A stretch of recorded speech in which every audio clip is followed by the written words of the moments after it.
Welcome to Discover Barnstable, the official podcast of the Town of Barnstable, a podcast where you can meet the people who steward the programs and services that connect us to our quality of life here in the Town of Barnstable.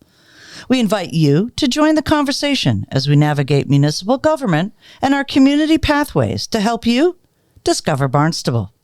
I'm Paula Hersey, and today I'm joined with guest Assistant Director of Public Works, Rob Steen, and Town Engineer Griffin Beaudoin as we explore the week's topic of discussion of the Comprehensive Wastewater Management Plan, or let's just get everybody to say it, CWMP, because that's what it's called. If you see those letters, we're talking about wastewater, folks. Welcome to the show, Griffin, Rob. Really, really great to have you here, and a whole lot of information to go through. Don't worry, listeners, we will have them back. So we're going to dive right into it, because what is the Comprehensive Wastewater Management Plan and why is it important? So I'll take it. This is Rob. So the Comprehensive Wastewater Management Plan, the CWMP, as you said, basically what that is the state came up with a framework a decade or so ago called CWMPs to sort of deal with wastewater planning. And what that was really in relationship to was that communities would look at individual projects and not look comprehensively at the total community. So it came up with a framework that has 4 stages to it, or 4 steps to it, and ask communities to do that. In our context, what it is it's our wastewater plan looking at how we deal with the nutrient problems that we have currently in the embayments, really the saltwater embayments. However, when we did the plan, we also looked at things such as freshwater ponds. We looked at wellhead protection, environmental issues, and other than those, economic issues were looked at, things of that nature. So it's really a plan that's meant to look at wastewater issues in a very broad lens, and then from that, come up with solutions, evaluate those solutions. Those get translated into plans and CIP programs and projects, and we go from there.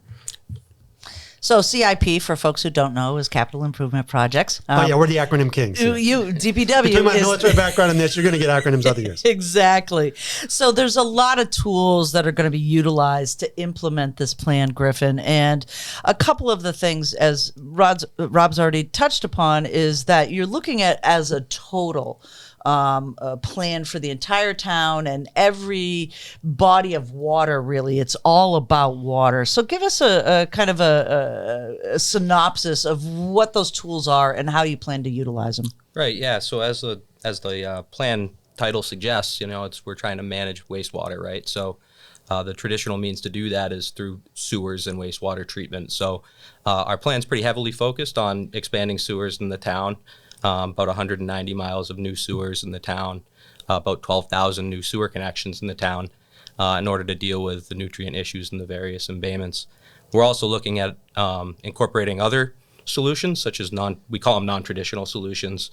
Those can range from dredging to innovative alternative septic systems to aquaculture, just various other ways to remove nutrients from the environment. There's also ways to deal with this with smart zoning, right? So obviously areas that are having environmental issues, we want to make sure that we're not overpopulating those areas. So that's something that will be looked at as part of the planning effort as well. So just to pick up on that, so one of the things that this plan does with the non-traditionals and traditionals is that it also incorporates sort of the freedom of adaptive management. And what I mean by adaptive management is that it's a 30-year plan. So obviously that's a long duration plan, and technology will change, town philosophies will change, regulations will change, et cetera, will change over that time. So as things change and adapt and come onto the scene for the wastewater front, the plan is flexible enough that we are able to grab those kind of things and incorporate them. So every 5 years, we have to go back to DEP and go, okay, here's what the current 5-year snapshot looks like. Here's what we're thinking the next 5 years will bring. And we can, at that point, say, there's this wonderful new fill in the blank, whatever that is. We now want to incorporate that into the plan. Here's how it goes. This is what comes out. This is what goes in. This is how it all still makes it work, et cetera. So there's a lot of flexibility in that sense. We're not hamstrung, particularly in that place. Right. And we talk a little bit about the total maximum daily load. And that's really kind of what the measurement, the analytic is this a success and how this happens. So give me a little understanding of what that TMLD really does. Is that TMDL? Yeah, right?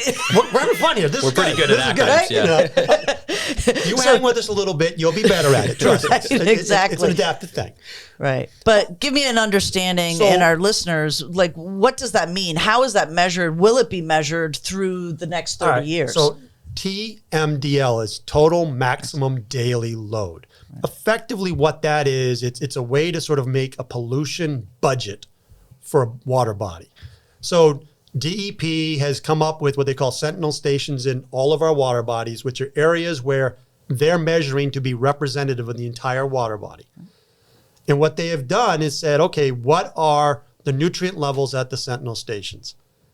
They've then taken and done great land use modeling with SMAST, which is UMass Dartmouth, effectively, and looked at, okay, where do we need to be in terms of those nutrient levels at that sentinel station for that water body to be quote unquote healthy? And I'm making air quotes with my fingers here for those of you that can't see. So that way we can say, look, if we can achieve this much nitrogen removal, then we expect this water body to be healthy. So the TMDL is really sort of the goal of the plan, to be able to get to that water body to be a healthy water body. Our job, once the TMDLs were established, was to say, okay, utilizing all those tools Griffin talked about, how do we get nutrient levels down to those levels that are necessary? And so we came up with plans. They went back to SMAST. They got modeled by SMAST to say, will they achieve this? Will they not achieve this?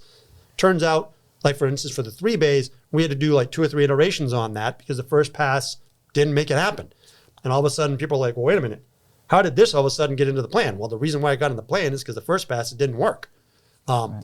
So that's what the TMDL is. That's the target we're going for. That's what we're trying to get to, which will in theory make that water body a healthy water body, which in our case means eelgrass will grow, et cetera. Yeah, and to build on that, every year in the summer, our staff goes out and we take measurements for various water quality parameters in the embayments in order to have that background information so that we can see progressively the water quality improve as we implement these projects, or on the other end, going the other way and then see if there's something we need to do to adapt accordingly.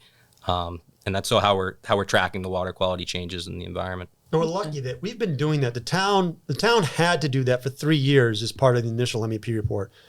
It elected to continue that process after that. Many towns didn't. What that's given us now is almost 20 years of sort of background data. So we have a pretty good baseline at this point on our water bodies and are excited to see as projects start to be implemented. You have to account for travel time, and that I'm sure is a whole nother podcast we can talk about. But are excited to see, when do we start to actually see that input? When do we see that fingerprint come through? So we know what's going on. And of course, perfect segue, Rob, implementation, right? So it's orange cone season here in the town of Barnstable. It's always going to be orange cone season here in the town of Barnstable for the next 30 years, folks. Yep. So let's talk about implementation. We're coming up into the fall. This is the prime time from fall through next spring to get some of these projects underway. We've had one so far. Give us an understanding of where we're at in implementation. Yeah, so we're in about year 2 of our 30-year plan at this point. The plan's 30-year plan, as you mentioned, 3 10-year phases for the total of 30 years. We'll be looking at each phase at the midway point at 5 years and reevaluating the phases to see if we need to modify project areas, or, to Rob's point, technology has changed to the point that we should be looking at managing these issues in a different manner. But relative to the projects that are ongoing, we have 2 projects that are active. We have our Strawberry Hill Road sewer expansion project, which ironically enough will be on Finney's Lane this fall. That's about a little over 50 to 60% of the way done. Made good progress this past fall and spring on that project. We're also kicking off our Route 28 East sewer expansion project, which will install a new sewer pump station at the intersection of Route 28 and Finney's Lane. That's really going to be one of the foundational pieces of infrastructure for the project. Effectively, everything that goes every bit of wastewater we collect further to the west of that site will go through that station and be conveyed back to the plant. So an important project that we're excited about kicking off as we speak. They're starting the excavation work over there. I'm sure folks have driven by and seen the large crane, and that's what's going on over there. So. Great. There's lots of ways that we'll talk at the end about how people can find out where that construction is going to happen and how to get updates on that. But I do want to kind of touch on what happens if we don't continue with this project. And it's not a loaded question. It's really something where, you know, we talk about 30 years. We talk about $1 billion project. Administrations change, counselors change, technology changes, those kinds of things. Is there a point in time that this project ends, or what happens if it doesn't get finished? So I think you have about 3 questions in there. Yeah. Okay. The one question: what happens if we don't continue? So let me go from the beginning. Yeah. So there's sort of really 2 macro answers to that. The first is there will be there's a regulatory piece to this. So regulatorily, if we do not uphold what the CWMP claims it will do, either because we choose not to or the CWMP fails, then the regulators, I'm sure, will come back and revisit with us the need to make these water bodies healthy. There's a legal piece to that, and as you know, there's been lawsuits and things of that nature, and I would assume that if we do not do our due diligence and do what we said we're going to do, people potentially would sue us. That aside, there's an environmental impact to that. You know, if you remember 3-4 years ago now that 3 bays had a bloom and you know, there was a real issue there and stuff. Those will become more and more frequent with time. And so if we don't take this on and do this now, it doesn't go away. It doesn't get better. It gets worse. And we end up passing it to my kids and Griffin's kids and all of our children to have to deal with. And it becomes harder successfully the more we go forward, because more and more homes are being built, more and more Title V septic systems are being put in, more and more things that are not necessarily healthy or productive for the system is going on. Right. Let's get to what folks really kind of want to know is... Can I bang my head on the mic? Yeah. When am I going to be sewered? There's a number of ways that people can get information about the CWMP, about what phase they're in, because it is 3 phases in 10-year increments of phase 1, 2, and 3, right? I'm on the table. Come on now. So give us an indication and kind of like the synopsis of how people are getting information. Can they, you know, get to a website? Can they find information from DPW? Can they make a phone call? How's it work, Griffin? Yeah, sure. So the website's probably the first best place to stop. It's got all the relevant information on it. Starting with the initial plan, how we developed the plan, all the details of the plan in there. If you really want to read through the 200 plus pages of the plan, by all means, I would love to hear that because we wrote it, but you know, I understand not everybody's going to want to. There's maps on there that show, you know, where parcels, which parcels are in what phase, and phase 1 is further broken out into specific projects. You can utilize the town's assessor's parcel lookup as well.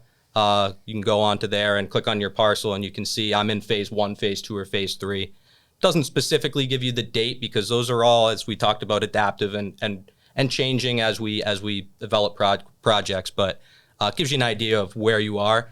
And then at that point, if you feel you need a little bit more detail, obviously feel free to give us a call. We regularly are answering those questions for our residents and getting into a lot of detail. So we're happy to do that, and that's really the best way to get the highest level of detail relative to, okay, when can I really expect to be needing to hook up to sewer? Okay. And I just want to remind folks, the website is www.barnstablewaterresources.com. There is a sign up for Community Currents, which is the newsletter dedicated to water. And this isn't just going to solve just the embayment problems. We've looked at it as a total solution. You know, we talk about cyanobacteria and some of the stormwater challenges that we're having. You know, what goes down the drain ends up in our water, whether it's your pond down the street or your boat ramp down at Prince Cove, it's all ending up in our water, and it can affect our drinking water as well. So there's an enormous amount of, I think, understanding that we have to tackle and then solve this problem. So kudos to writing the plan. I know it was a tough plan to write. And any last words you want to give our listeners about understanding the CWMP? It is a long conversation that, as you said, we'll be having ongoing and continuing. There's a lot to it. Don't try to digest it all at once. We had an interview yesterday with a Barnstable resident over a position that we have. It was interesting just talking to them about, okay, what do you know about the CWMP and getting their feedback. And it feels like some of it's beginning to settle into people, but there's a lot to it. And don't be discouraged if you can't wrap your head around all of it. Just ask. And we are continuing to add resources to try to facilitate that process, the sort of ombudsman-y / communication person to be able to have a conversation with. That's not us as engineers who tend to speak in acronyms, as we mentioned earlier, but that can actually speak English and convey to you what's going on in a way that's somewhat digestible. All right, so we're going to move away from wastewater into the really fun part of the podcast. Because, well, that actually was really fun. Let me tell you, I love talking wastewater. You know that, right? But we have some rapid fire questions for you. And I'm going to, each of you will answer these questions. So right off the bat, Griffin, what's your favorite time of day? Ooh, let's say dinner. And Rob, what's your favorite time of day? Do we get recess anymore? Unfortunately, you don't let me get recess. No, I wish we'd recess. Recess, okay. Rob, what was your first concert? I didn't go to a lot of concerts, so probably my mom, who was working at a Portland Symphony Orchestra concert, drugged me to something like that. I guess, maybe. Let's hope you're a little cooler, Griffin. What was your first concert? Yeah, there's no cool over here. I'm telling you right now, I'm a wastewater guy. I think it was probably a Dave Matthews Band concert. Hey, see, I knew you were cool. So but the problem is, all the younger people listening to this have no clue who that is anymore. That'd be like saying Elvis. You know? Right. And how about this one, Rob? What's your favorite place in Barnstable? Well, my grandparents lived here, so I spent a lot of time on Blantyre and Dynaskin and Long Pond. So there, or maybe Beechwood Cemetery. Okay. You know, obviously, other than my wonderful office, I'd probably say Craigville Beach. Excellent. Thanks for spending time with us and listening to Discover Barnstable, the official podcast of the Town of Barnstable. We hope you found a new understanding of how your municipal government works to protect, engage, and enact for you and our community.